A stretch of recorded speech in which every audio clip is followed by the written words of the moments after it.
Okay, so number 14 is one of the new problems, and I know there's an example problem similar to this, but I thought I'd work this one for you just to help you gain some confidence with it. It says find the zeros of the function. The thing is with this, I want you to notice that plus sign.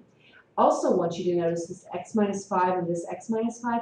Think of that x minus 5 as a factor that you can take out, and I think it'll make this all just a bit easier. So we have start out with f of x, and so I'm just going to factor out x minus 5. All right, so if I factor out x minus 5 out of this whole thing, well, I'm left with x squared minus 12, and then I factor it out of here, I'm left with, whoops, I don't need that, minus 4x. Do you see how I've just added these together? Okay, so essentially what we're saying is that x minus 5 was multiplied by this, x minus 5 was also multiplied by this, therefore we can write it like this. Okay, now let's continue factoring. First, I think before we try to factor, I think we should write this in descending order of the variable. It might make it just a bit easier to see how to factor this trinomial. So we have x minus 5, and then this can be factored into two binomials. Notice we have a negative 12 here, and we're looking for something that adds together to give us negative 4. I'm thinking that's going to be a negative 6 and a positive 2. Am I right? Yes, I think so. Now, do you see how easy it is to find the zeros now that we have it completely factored? I mean, you've been doing this for a long time. So we have 5, right?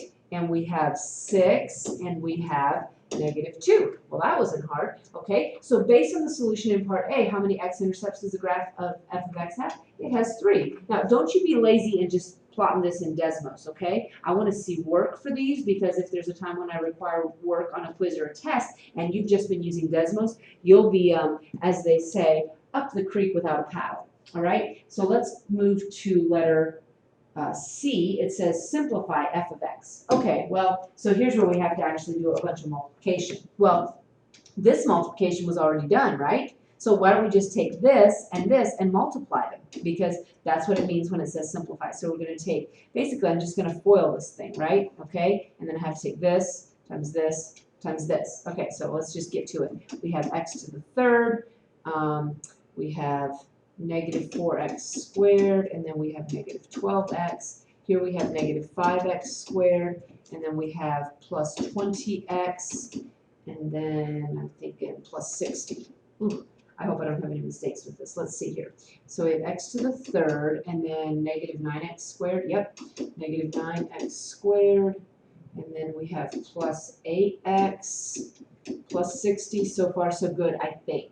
All right, so now we know that f of x equals this cubic function right here, right? Okay, so it says simplify f of x and determine its degree. Well, I've kind of given that degree away when I said cubic. The degree of the polynomial function is you get that by looking at the degree of the highest variable. Okay, so it's degree 3, and that's that.